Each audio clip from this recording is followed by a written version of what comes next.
Hello, on the screen is a summary of what I will go over in this video. Make sure to watch to the end so you don't miss anything.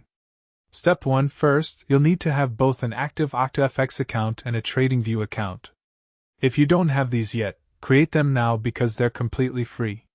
Go to OCTAFX.com and TradingView.com to get started right away. Step 2. Log into your OCTAFX account and navigate to the Settings menu. Look for the API section or Integrations area. This is where you'll generate your unique API key that TradingView will need to communicate with your trading account. Step 3. Click on Create New API Key and give it a name like TradingView Integration. Make sure to copy this key and keep it somewhere safe because you'll only see it once. Step 4. Now open TradingView in a new tab and go to your account settings. Find the Broker Connections or Linked Accounts section in your profile. This is typically in the left sidebar menu under Settings.